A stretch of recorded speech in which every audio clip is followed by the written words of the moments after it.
삼교육사주의 일진사주명리학 제1822강 시작하겠습니다. 오늘은 양력으로 2023년 11월 2일이고요. 음력으로는 2023년 9월 19일입니다. 오늘 명식은 계묘년 임술월 갑자일이 되겠고 일진은 갑자가 되겠습니다. 자, 사주를 분석함에서 제일 중요한 것은 일간이 어떤 일간이냐 또는 그 일간이 어느 원령에 태어났느냐 이걸 가지고 사주를 분석하게 되는데 오늘 일간은 바로 갑이라고 하는 천간이 일간이 되겠습니다. 자, 갑이라고 하는 천간 10개의 천간이 있습니다. 갑, 을, 병정, 무기, 경신, 임계라고 하는 10개의 천간이 있는데 이 갑이라고 하는 천간 10개의 천간 중에서 가장 먼저 1순위의 천간이 되겠고요. 오행으로 구분하게 되면 갑이라고 하는 것은 목의 기운을 가지고 있는 오행이 됩니다. 천간, 갑을, 병정, 무기, 경신, 임계 중에서 두 개씩 짝이 지어지죠. 갑을은 목이 되는 것이고 병정은 화가 되는 것이고 무기는 토가 되는 것이고 경신은 금이 되는 것이고 임계는 수가 되는데 갑이라고 하는 것은 목의 기운을 목이라고 하는 오행을 가지고 태어난 일간이 되겠습니다. 이 목이라고 하는 건 눈으로 보게 되면 물상으로 보게 되면 나무라고 이렇게 보죠. 산에 가면은 여러 가지 풀도 있고 큰 나무도 있는데 갑목 같은 경우에는 나무라고 하는 물상으로 볼 수가 있겠고 또 기운으로 보게 되면 따뜻한 온기를 말합니다. 온기라고 하는 것은 집 안 온도가 적정한 온도가 돼야지 사람이 살 수가 있습니다. 그래서 이 목의 기운이라고 하는 것은 이불을 덮고 있을 때 또는 추울 때 목화 솜 같은 거 이렇게 덮고 있으면 따뜻하죠. 그러한 온기를 말하는 것이고 예를 들면 이제 화의 기운은 너무 뜨거운 열기를 말하는 것이고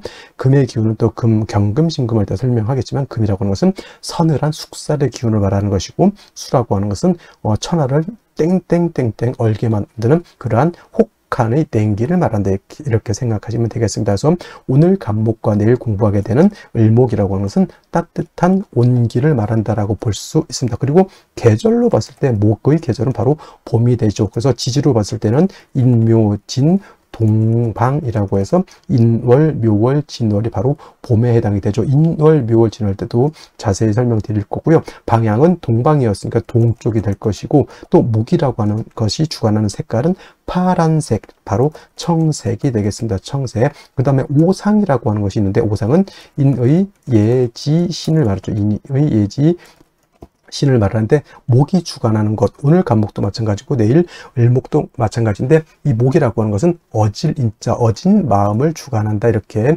보시면 되겠습니다. 그래서 인을 주관하죠. 그래서 갑목 일간이라든가 을목 일간들은 바로 좀 측은지심, 남을 좀 이롭게 하고 남을 갖다가 이렇게 보듬어 주려고 하는 그러한 마음을 가지고 있는 것이 바로 목의 일간이 가지고 있는 특성이 된다. 하지만 사람이 항상 인자한 것도 좋지 못하죠. 왜냐하면 사람이 너무 인자하기만 하게 되면은 오히려 사람의 신뢰라든가 신의가 많이 떨어지게 됩니다. 왜냐하면 목이라고 하는 것이 토를 극하게 되면 토일 때 설명하겠지만 토라고 하는 것은 믿음이죠. 사람이 너무 인자해. 이 사람한테 다 인자하고 저 사람도 다 인자하고 모든 사람들 내가 다 포용해. 좋은 사람도 포용하고 나쁜 사람도 포용한다는 얘기죠. 그러면은 예를 들면은 나쁜 사람은 응당히 어떤 죄를 주거나 이래야 되는데 열심히 일한 사람하고 열심히 일하지 않고 이상한 나쁜 짓을 한 사람하고 똑같이 대한다라고 하면은 사람들 사이 어떤 그 사람에 대한 사람은 좋은 사람이 있겠지만은 그 사람에 대한 어떤 신망 같은 것은 많이 떨어진다라고 이렇게 볼 수 있는 것이죠. 그래서 목 일간인 사람들이 인자하고 측은지심을 갖는 것 좋지만은 경우에 따라서 이런 것들도 적절하게 분배할 수 있는 그러한 능력을 갖는 것이 필요하겠다라고 하는 점 꼭 기억해 두시고요. 자, 목이라고 하는 것 오행으로 목이라고 하는 것을 다시 음과 양으로 구분해 볼 수가 있습니다. 음과 양으로 구분해 본다라고 하면 이 갑목이라고 하는 것은 양의 기운을 가지고 있는 목이다라고 볼 수 있죠. 양의 기운. 양이라고 하는 것은 쉽게 말하면 음은 좀 동적이고 좀 거칠고 좀 무겁고 밝은 그런 개념이라고 하면 음은 양에 비해서 작고 왜소하고 좀 그러한 개념으로도 볼 수가 있습니다. 그래서 갑목이라고 하는 것이 양목이다라고 하면 반드시 음은 있습니다. 음양이라고 하는 것은 음과 양이라고 하는 것은 항상 같이 붙어 있는 것이기 때문에 양이 없는 음이 없고요. 음이 없는 양이 없습니다. 항상 같이 있게 되죠. 남자 없는 여자 없고요. 여자 없는 남자 없다. 있다라고 하는 것과 똑같이 이해하시면 될 것 같고요.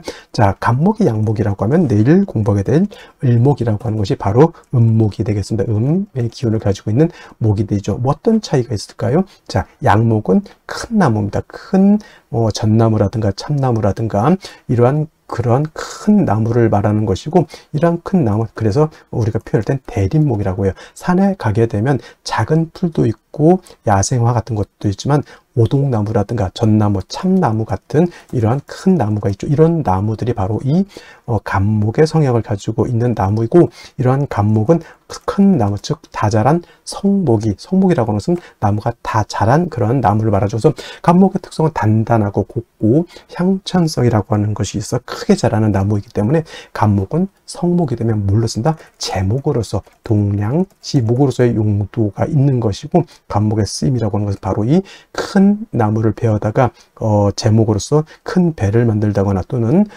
큰 궁궐, 큰 사찰 같은 거, 옛날에는 지금이야 이제 철골 구조를 많이 짓지만 옛날에는 큰 나무로서 거북선도 만들고 여러 가지 큰 건물은 이런 아름드리 큰 나무를 갖다 이렇게 만들었다고 하죠. 그래서 간목이라고 하는 것은 제목으로서 용도가 있게 되는데, 그 간목이 제목으로서의 용도가 있기 위해서는 뭐가 필요하다? 그 나무를 베어내야 되죠. 반드시 경금이라고 하는 톱이라든가 도끼라든가, 요즘 같으면 이제 전기톱 같은 걸로 이해했으면 좋겠습니다. 그래서 경금이 있어야지만 간목을 갖다가 작벌할 수 있고요. 정화가 있다라고 하면 정화가 경금을 단련해야지. 예를 들어서 톱이라든가 도끼 같은 것이 날카로워야 되는데 날카롭지 않고 무디다라고 하면 그걸로 큰 나무를 갖다 재련하기가 깔끔하게 재련할 수가 없죠. 우리 집 목공소라든가 이런 데 재련소, 목재소 같은 데 가게 되면 목수들이 항상 중시 여기는 게 있죠. 연장.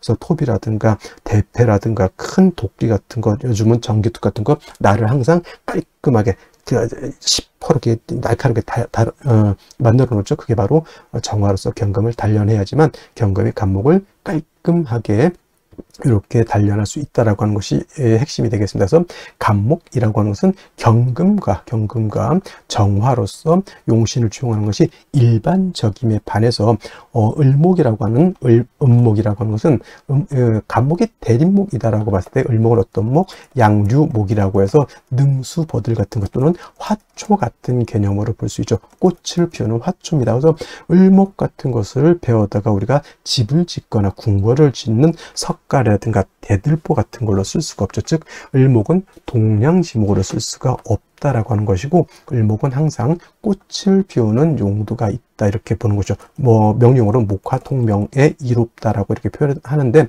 을목이라고 하는 것이 병화라든가 또는 정화 같은 것을 보게 되면 바로 이 목화통명이 돼서 을목이 아름다운 꽃을 피운다라고 이렇게 볼 수가 있는 것이고, 화만 있고 물이 없는 을목, 화초는 말라 죽을 수밖에 없죠. 그래서 을목이라고 하는 것은 병화, 양화인 병화와 음수인 개수로서 배합을 하는 것이 기본적인 용신 배원법이다. 물론 병화 없을 때 정을 쓸 수 있고요. 을목이 개수 없을 때는 임수 쓸 수 있겠지만은 병화 개수가 가장 좋은 을목의 용신인 것이고, 간목은 말씀드렸던 것처럼 경금과 정화를 취용하는 것이 가장 이상적인 용신 취용법이다. 이것을 기본적으로 일간 간목의 특성을 안 연후에 원령과 대비해서 사주를 어떻게 배합하는 것이냐, 이거를 보면은 되겠습니다. 자, 다음으로 월령에 대해서 살펴보도록 하겠습니다. 월령이라고도 하고요. 월지라고도 합니다. 월지. 다음으로 월원이라고 이렇게 표현하기도 하는데, 월령, 월지 정도 용어 기억해 두시면 되겠고요. 월원이라든가 또는 제강이라고도 이제 이 자리를 표현하는데, 이 월령, 월지, 월원, 제강이라고 하는 것은 다 똑같은 말인데 월주의 지지를 말한다라고 하는 것. 네 지지가 있죠. 연지가 있고 월지가 있고 그 다음에 일지가 있고 그 다음에 시지가 있는데, 제일 중요한 것, 네 지지 중에서 중요한 것은 바로 이 월령이 된다라고 하는 것. 왜 그럴까요? 계절의 개념을 가지고 있는 것이 네 지지 중에서 바로 이 월지가 해당이 되는 것이고, 이 계절이라고 하는 것은 우리가 쉽게 말하면 추나 추동을 말하죠. 봄, 여름, 가을, 겨울을 말하는 것인데, 이 월령, 월지 안에는 왕세와 한열의 개념을 가지고 있다. 왕세라고 하는 것은 왕상, 휴수, 포태법으로 이렇게 배우죠. 왕상, 휴수, 사까지 이렇게 표현을 하고요. 그 다음에 한열이라고 하는 것은 한난, 조습을 의미한다라고 해서, 이 왕세라고 하는 것, 어떤 어떤 오행이 왕하냐 약하냐, 특히나 일간이 왕하냐 약하냐가 굉장히 중요하겠고요. 그다음에 한열, 한난조습이라고 하는 것은 사주가 뜨거운지 차가운지 건조한지 또는 습한지를 알아보는 것이 바로 이 원령을 통해서 우리가 알 수 있다. 그래서 이 원령이라고 하는 것은 일간 다음으로 중요한 그런 개념을 가지고 있는 그런 글자가 되는 것이다 라고 볼 수가 있겠고, 그 다음에 이 왕세라고 하는 것, 그 다음에 한열이라고 하는 것은 반드시 중화를 이루어야 된다. 중화라고 하는 것 것을 추상적으로 그냥 중화가 좋다. 물론 당연히 중화가 좋겠죠. 근데 무엇을 중화를 시키는지를 알아야 되는 겁니다. 그래서 명리학에서는 왕세와 한열이라고 하는 것을 중화시키는 것을 굉장히 중요하게 여긴다라고 하는 것이고, 그 다음에 지금 이제 술월이 되겠습니다. 원령으로는 술월이 되는 것이고, 그 다음에 이 술월이라고 하는 것은 절기로 봤을 때는 한로와 상강으로 이렇게 구분해 볼 수가 있다. 한로와 상강으로 이렇게 되어 있는데 중요한 것은 한로가 되어야지만 월이 어디에서 유월에서 지금 술월로 이렇게 전환이 된다라고 하는 것. 그리고 신유술월이라고 하는 세 개의 계절이 월이 있는데, 신유술월 모두 계절로는 가을이다. 신월은 우리가 초추라고 설명을 했고요. 그 다음에 유월은 중추라고 설명을 했고, 지금 설명하는 술월은 이제 모추라고도 하고요. 그 다음에 개추라고도 하고 만추라고도 합니다. 쉽게 말하면 늦 가을이 되는 것이고, 바로 이 술월이 다음 계절로 넘어갈 때는 입동으로 넘어가면서부터 해자축월이라고 하는 겨울로 넘어가는 것이다라는, 그래서 이제 신유술월 제가 설명할 때 항상 환절기가 된다. 환절기. 그래서 술월 같은 경우에는 가을에서 어디로? 겨울로 넘어가는 환절기가 된다. 그래서 술월 같은 경우에는 그 지장간에 정화라고 하는 것도 들어가 있지만은, 술토를 어떤 분들이 정화가 들어가 있으니까 온토, 따뜻한 토로 이렇게 생각하는데, 술월의 틀은 겨울과 맞닿아 있는 그런 계절이기 때문에 기후 자체는 굉장히 차갑고, 또 한 가지 중요한 것, 건조하다. 차갑고 건조한 것이 이 술월의 특징이 되겠습니다. 그래서 술토가 영활해지기 위해서, 용도가 있기 위해서는 반드시 따뜻해져야 되고요. 그 다음에 물이 있어줘야 되는 것이죠. 그래서 술월 같은 경우는 기본적으로 어느 일간이냐를 일단 막론하고, 병화라고 하는 것과 개수라고 하는 것으로서 일단은 술월의 기후를 갖다가 병화로 따뜻하게 해줘야 되는 것이고, 그 다음에 술월의 건조한 그런 기후를 갖다가 수가 있게 되면은 술토를 갖다가 윤택하게 만들 수 있게 되는 것은, 선생님 정화는 안 되겠습니까? 정화도 공력이 없지 않아 있지만은 기후를 조후하는 데 있어서는 병화가 월등한 그런 공력을 갖게 되는 것이고, 그 다음에 수 중에서도 임수도 있습니다만은 토를 윤택하게 하고 하는 것에는 개수보다는 임수가 상당한 공력을 가지고 있다, 이렇게 보시면 되겠습니다. 자, 또 다음으로 술월 같은 경우는 토가 왕한 토왕지죠. 원래는 신유, 술, 서방이라고 해서 원래는 금이 왕한 계절이지만은, 실질적으로 금이 왕한 계절은 요 신유월이 금이 가장 강하죠. 신월은 금의 뭐가 된다 그랬습니까? 금의 임관지가 돼서 왕한 것이고, 유는 금의 제왕지가 돼서 가장 금이 왕한 계절이라고 하면, 술월은 신유술 서방이 있기 때문에 금의 기운이 없지 않아 있지만은, 술월은 기본적으로 토가 왕한 계절이다. 그래서 술토라고 하는 것을 지장간으로 이렇게 보게 되면은 어떻게 되어 있느냐, 신금이라고 하는 것이 들어가 있고요. 그 다음에 정화라고 하는 것도 들어가 있고, 그 다음에 본기 무토라고 하는 것이 들어가 있죠. 그래서 진술, 충미, 토라고 하는 4개의 토는 지장간에 다 3개씩 들어가 있는데, 이 지장간 안에 들어가 있는 글자를 모두 쓸 수가 있다. 모두 쓸 수 있다라고 하는 뜻은 뭐냐면, 격으로도 치용할 수가 있겠고, 또는 용신으로도 사용할 수가 있다. 그래서 술 중에 있는 신금을 용신으로 쓸 수 있고요. 술 중에 있는 정화도 용신으로 쓸 수가 있겠고, 술 중에 있는 무도 당연히 용신으로 치용할 수 있다. 만약에 신금이라고 일간에 상관없이 신금이 천간에 투출되어 있다. 그러면 이 신금을 가지고 격을 잡습니다. 예를 들면 간목이다라고 하면 정관격이 되는 것이고, 임수라고 하면 정인격이 되는 것이고, 이렇게 본다라고 하는 것이죠. 그 다음에 정화 천간에 투출을 하게 되면 일단은 이걸 가지고 격을 잡는다라고 봅니다. 그래서 예를 들어서 일간이 간목이었다 그러면 상관격으로 보는 것이고, 임수라고 하면 제격으로 이렇게 볼 수가 있는 것이다. 그래서 그 지장간을 쓸 수 있다라고 하는 것은 격으로도 취용할 수 있고 용신으로도 취용할 수가 있다라고 하는 개념으로도 이렇게 보시면 되겠습니다. 그 다음에 또 한 가지 술월이 중요한 것. 술월은 그냥 여러분들 그냥 토라고만 생각하시면 안 되고요. 술월 같은 경우에는 인오술 화국을 형성할 수가 있겠죠. 인오술 화국. 그 다음에 뭐 지지로 진술, 축 및 토 등이 다시 많아질 수도 있습니다. 그리고 묘술 화도 될 수가 있겠죠. 그래서 단지 토만 왕한 것이다라는 생각을 버리시고요. 인오술 화국이 되면 술월이라고 하더라도 화가 왕한 기운을 띠게 되는 것이고, 토가 진술축묘월에 토가 다시 많게 되면 그야말로 토왕절에 토가 다시 토가 이제 왕해지는 것, 묘술 합화도 될 수 있다라고 하는 것. 그다음에 또 한 가지 신유 술방합도 형성할 수 있다. 그래서 술월에 이 토가 왕하지만 뭐 예를 들어서 신금이 이렇게 지지 신금이 이렇게 있다거나 또는 뭐 신유금이 또 있다던가 이렇게 하게 되면 금이 다시 왕해진다라고 하는 것. 그래서 진술축미월은 그냥 단순히 토가 왕하다 이렇게 보시지 말고요. 이 월령하고 타 지지가 어떻게 결합을 하느냐에 따라서 보다 금이 왕해질 수도 있고 수가 왕해질 수도 있고 토가 왕해질 수도 있고 목이 왕해질 수도 있다서 변화가 굉장히 많다. 여기까지 여러분들 생각해 두시면 되겠습니다. 자, 이러한 술월에 일간간목이 태어나게 되면 사주를 어떻게 배합하는 것인가? 자, 일간간목이라고 하는 것은 양목으로서 대립목이라고 말씀드렸죠. 성목이 되게 되면은 간목은 경금으로서 작벌해서 제목 동량지목으로 쓴다라고 말씀을 드렸는데, 술월이라고 하는 계절에 간목이 태어나게 되면 술월은 어떤 계절?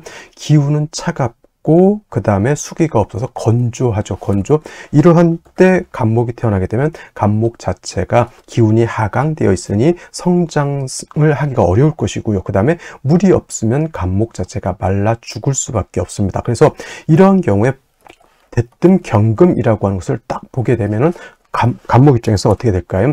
토라고 하는 재성이 왕할 때 간목 자체가 너무 약하잖아요. 그런 경우에 이렇게 경금이라고 하는 또는 신금도 마찬가지겠지만 이렇게 되게 되면 어떤 상황? 재살퇴왕한 사주가 되는 것이니 약한 일간이 재성도 감당할 수가 없겠고 또 더해서 칠살 관성도 감당할 수가 없습니다. 재간을 감당할 수 없게 되는 것이니 재성은 재물이요. 그 다음에 관성은 명예인데 부와 명예를 다 얻을 수 없다 정도가 아니라 그로 인해서 신상에 아주 해로운 일을 당할 수 있다 이렇게 볼 수가 있는 것이죠. 그래서 술월에 간목이 태어나게 되면 물론 이제 동량지목으로 만들어서 제목을 만드는 것도 중요하지만 약한 간목을 갖다가 먼저 도와주는 것이 필요하겠다. 그래서 이때는 무엇이 필요하다? 일단 정화라고 하는 것을 얻게 되면은 간목의 수기를 물의 기운이 아니고요. 간목에 뛰어난 그런 기운을 바깥으로 발산할 수 있다라고 하는 장점이 있겠고요. 그 다음에 술월에는 건조하기 때문에 반드시 뭐가 있어줘야 된다? 임수 또는 개수 등등이 있어서 이 개수가 간목을 갖다가 생조해 주면서 마른 술토를 갖다가 어떻게 그죠 윤택하게 해 주어야지만 간목이 이 술의 뿌리를 내릴 수가 있겠다. 술토와 진토는 같은 토이지만은 술토는 어떤 토라 그랬습니까? 건토, 마른 땅에다가 기후 자체가 바로 다음에 해월이라고 하는 겨울로 넘어갔기 때문에 차갑고 건조한 토 이렇게 본다라고 하면 진토라고 하는 것은 어떤 토? 이게는 물기를 가지고 있는 습토가 되는 것이죠. 그 다음에 계절로는 대개 한 4월 정도, 5월 정도 이렇게 생각한다고 하면 기후 자체가 따뜻합니다. 그래서 간목이 술토를 보는 거하고 간목이 진토를 보는 것은 같은 재성을 보지만은 간목은 진토 보는 것을 더욱 좋게 보고요. 간목이 술토 보는 것을 그렇게 좋게 볼 수 없는 이유가 바로 이러한 연유가 있는 것이죠. 그래서 술월에는 별도로 개수를 얻는 것이 가장 필요하다라고 보지만 진월 같은 경우에는 얼령 자체의 을목이라고 하는 것, 개수라고 하는 것이 들어있기 때문에 그렇게까지 뭐 별도 수가 있을 필요는 없습니다. 단 지금 말하는 술월 같은 경우는 마르고 차갑기 때문에 하고 술을 같이 얻어서 간목을 배양해 주는 것이 매우 중요하겠다라고 볼 수가 있는 겁니다. 자, 다시 오늘의 명식을 살펴보도록 하겠습니다. 자, 오늘 명식 일간은 간목일간이 되겠고, 간목일간이 태어난 월령, 술월이 되겠습니다. 자, 일간과 월령의 특성을 안 연후에는 반드시 격국이라고 하는 것 살펴볼 필요가 있는데, 자, 격국이라고 하는 것은 일간과 월령과의 관계를 살펴 사주 8글자가 어떻게 구성되어 있냐, 사주 8글자가 어떻게 짜여져 있느냐, 이걸 놓고 보는 것인데, 자, 일간이라고 하는 것은 양의 기운을 가지고 있는 나무, 양목이 되는 것이고요. 월지에 있는 술토라고 하는 것은 양의 기운을 가지고 있는 토죠. 지지로 토는 4가지가 있습니다. 그것입니까? 진술, 축 및 토가 있는데 이 중에서 진술 토는 양토가 되는 것이고요. 그 다음에 축 및 토는 음토, 음의 기운을 가지고 있는 음토가 되죠. 물론 이제 물기가 있느냐 없느냐에 따라서 건토와 또는 습토로서 구분해 볼 수도 있죠. 여기서 건토라고 하는 것은 술토하고 미토가 건토가 되는 것이죠. 이렇게 술토, 미토는 건토, 나머지 진토, 축토는 습토, 이렇게 구분해 볼 수 있죠. 그래서 술토라고 하는 것은 양토이면서 물기가 없는 건토라고도 볼 수가 있습니다. 일단 일간도 양이고 월지는 술토도 양이니까 양의 관계가 성립이 되는 것이고, 일단 목이라고 하는 것이 토를 극하는 그런 관계가 됩니다. 목극토, 일간인 내가 술토를 극하는 관계죠. 내가 극한다고 해서 아극자라고 하고요. 내가 극하는 것은 내가 관리, 감독할 수 있는 것, 그래서 재성이라고 표현한다. 재성은 다시 2가지로 구분해 볼 수가 있는데, 정재와 편재로 이렇게 구분해 볼 수 있죠. 우리가 이제 육신을 배울 때 정재는 뭐냐면 일간과 재성과의 관계가 양대음 또는 음대양으로서 음량의 조화가 맞으면 정재라고 해서 바른 재물, 월급, 은행에서 나오는 이자, 이런 개념으로 본다라고 하면 편재라고 하는 것은 일간과 재성과의 관계가 양대양 또는 음대음으로서 음량의 조화가 이루지 않은 것을 말하고, 편재되어 있다, 치우쳐져 있다고 해서 편재라고 하는데, 편재는 정재 같은 그런 개념이 아니라 일확천금 같은 개념이죠. 로또 당첨되는 것, 갑자기 경품에 당첨된다거나 이렇게 해서 생각지도 않았던 좀 재물로서 약간 좀 큰 규모의 재물로도 이렇게 봅니다. 그래서 정재와 편재가 있는데, 일단 재성인 것은 똑같고요. 정재라고 하는 정재격 인 사람들은 성격이 좀 꼼꼼하고 조금은 좀 계획적인 그런 개념이라고 하면, 편재라고 하는 사람들은 조금은 사업가적 기질 있죠. 크게 먹고 리스크가 크면 클수록 먹는 것이 많다, 이런 마인드를 가지고 있는 것이 바로 편재격인 사람들입니다. 무엇이 좋냐라고 하는 것은 그건 사람에 따라 다르죠. 그냥 안정적이고 그냥 이렇게 평탄한 그 안정적인 걸 추구하는 사람은 정재가 좋을 것이고요. 그렇지 않고 나는 잃는다라고 하는 것은 뭐예요? 손재, 재물을 크게 없어져서 고생을 한다라고 하는 것이죠. 하지만 내가 크게 딸 수 있다라고 하는 개념이 좋은 사람들은 편재가 좋죠. 그래서 정재격인 사람들은 사업을 하더라도 굉장히 꼼꼼하기 때문에 편재격인 사람들에 비하면 사업수단이라든가 이런 것은 정재보다는 편재격인 사람들이 오히려 우월할 수도 있겠다. 그런 성격에 따라서 그렇게 달리 볼 수가 있겠다. 그런데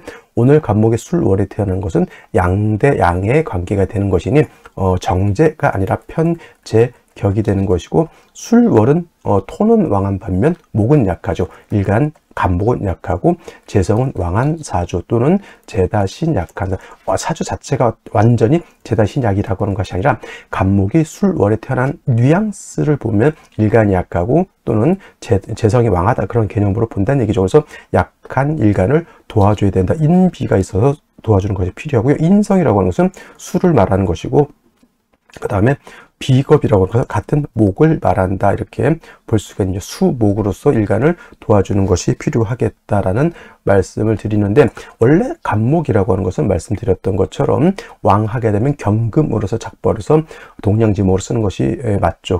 그런데 술월 같은 경우에는 재성이 왕하고 간목이 약하기 때문에 이런 경우에 예를 들어서 경금에 썰렁 투출되어 있다, 이렇게 보게 되면 어떻습니까?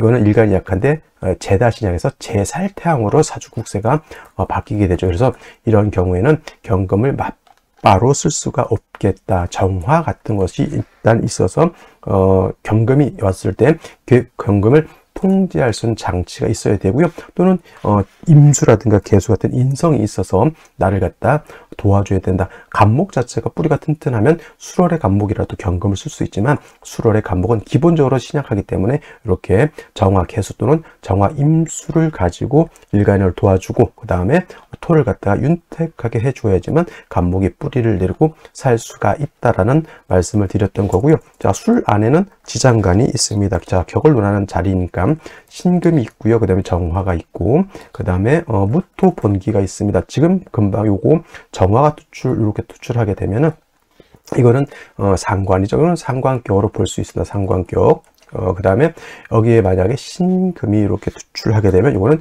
정관격으로 볼 수 있습니다. 그래서 수월의 갑목이 태어나게 되면 세 가지 격국이 있습니다. 상관격, 그 다음에 정관격, 그 다음에 편제격 이렇게 나눠볼 수가 있겠죠. 중요한 건 일간 갑목이 약하다. 그래서 인비의 조력, 인성 또는 비경급제의 조력이 필요하다 이렇게 말씀을 드렸는데, 자, 연지를 보게 되면 일단 묘를 봤습니다. 묘라고 하는 것은 갑목 입장에서 양인이죠. 양인.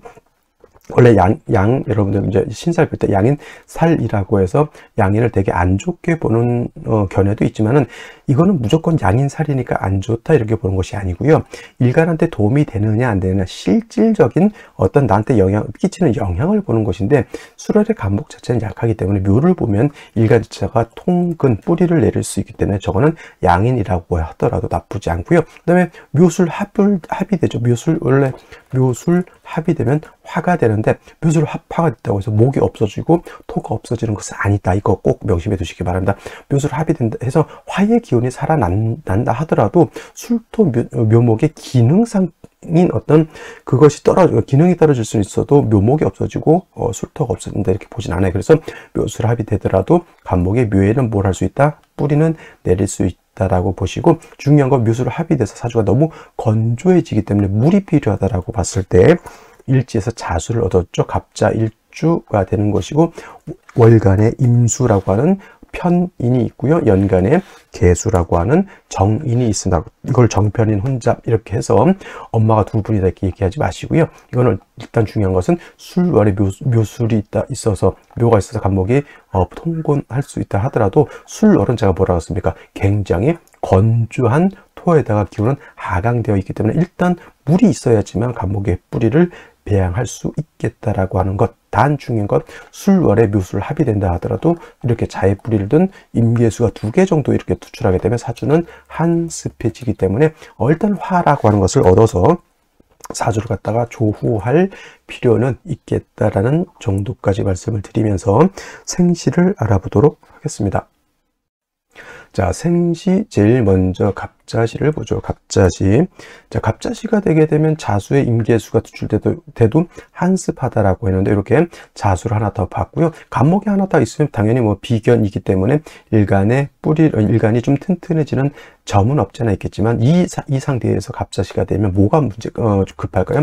조후가 급하죠. 그래서 이거는 목화운으로 가서 사주를 갖다가 좀 따뜻하게 보온할 필요가 있겠다라고 하는 정도 말씀을 드릴 수가 있겠고, 자, 병인시가 된다라고 하면 인의 뿌리를 둔 갑목의 묘에도 뿌리를 두고 인에도 뿌리를 두죠. 자수가 있어서 임계수가 있으니까 갑목을 생지줄 수 있는 수도 충분히 어렵고요. 더 좋은 것은 병화를 얻어서 조후까지 할 수 있다라고 봤을 때 병인시 같은 경우에는 그래도 나름대로 구조가 나쁘지 않은 그러한 생시로 볼 수가 있겠고, 정묘시가 되게 되면은 이제 정화를 얻었죠. 물론 이제 이것이 이제 임계수가 있어서 정화를 이제 이렇게 극하려고는 하지만 그래도 뭐 병인시, 정묘시 구조 자체는 나쁘지 않지만 이렇게 갑목의 정묘시가 되면 성격이 조금 괄괄하다, 그지? 남녀 불문하고 성격이 굉장히 좀 강한 성격이다. 그래서 이런 사람들은 뭘 해야 됩니까? 가만히 있는 안정적인 직업보다는 좀 강한 직업, 경찰, 군인, 검찰 뭐 이런 의술 같은 것도 해당이 될 수가 있겠고, 자수가 필요 있으니까 공부도 열심히 잘하는 그러한 사주가 되는데, 이거 어떤 분들이 자묘형이 되니까 안 좋다 이렇게 보시는 분들이 있는데 그렇지 않고요. 자묘형이 되는 게 문제가 아니고 이 자수는 임수 개수의 뿌리가 되는 것이고, 묘는 역시나 뭐 여기 묘가 있지만은 갑목의 뿌리가 될 수 있는 것이니 이거는 제가 봤을 때는 자묘형이 중요한 것이 아니라 서로 갑목의 뿌리, 임계수 인성의 뿌리가 돼서 오히려 좋게 보는 것이 맞다. 그래서 옛말에 그런 말이 있죠. 구덕이 무서워서 장 못 담그랴. 자묘형이 무서워서 정묘시를 못 잡는 우를 범하지 않기를 바라고, 병인시 정묘시 나름대로 병화의 용도가 있고요, 정화의 용도가 있기 때문에 제가 봤을 때는 뭐 나름대로 장점이 둘 다 있는 생시인 것 같다라고 보실 수 있겠고, 무진시 같은 경우에 이거는 자진합수가 되죠. 원래는 삼합입니다. 신자진 수국인데 이거는 신자가 하나 빠져서 자진으로 이렇게 합을 했습니다. 반합이라고 하죠. 그래서 수의 기운이 약하진 않지만 술월에 무토가 투출하게 되니, 물론 수의 기운이 약하지 않지만 무토가 토를 갖다 이렇게 극해하는 현상, 즉 제극인이 되겠습니다. 제극인이 돼서 요게 탐제파인이면 안 좋은 것이고, 용제파인이면 좋은 것인데, 요건 상황에 따라서 수가 왕하다라고 봤을 때는 용제파인이 되는 것이고, 그렇지 않다, 수가 좀 이 정도라도 수가 필요하다라고 봤을 때는 요거는 이제 탐제파인이 되는 것인데, 요거는 보는 견해에 따라서 달리 볼 수 있겠다라고 보지만, 술월에는 제가 봤을 때 이렇게 합이 돼서 수가 이렇게 너무 많을 필요는 없으니까 적절하게 조절하는 것도 나쁘지는 않겠다라는 생각을 갖게 되겠고요. 경오시 같은 경우에는 일단은 이 생신을 피해야 합니다. 물론 경금이 있어서 뭐 간목을 뭐 벽가빈정이 아니죠. 작벌해서 동량지물을 만든다, 뭐 그런 것도 좋지만, 제일 중요한 것은 좌우충이 되는 것이 가장 좋지 못하다. 좌우충이 되게 되면 오화도 깨지지만 임계의 뿌리인 자수도 상처를 입게 되는 것이니, 지금까지만 봤던 생시 중에서 경오시는 가장 선택해서는 안 되는 생시가 될 것이고요. 임신시 또는 계유시는 말씀드렸던 무진시도 수가 좀 많게 볼 수가 있는데, 임신시라든가 계유시면 수가 너무 태왕한 것이 문제죠. 무조건 이건 목화운으로 가거나 또는 토운으로 가서 저 수를 갖다가 억제해 주어야지만 가능한데, 이건 너무 매우 한습한 사주가 되어버렸다. 계유시 마찬가지가 될 것으로 봅니다. 자, 오늘은 여기까지 설명드리도록 하겠고요. 저는 내일 또 찾아뵙도록 하겠습니다. 감사합니다.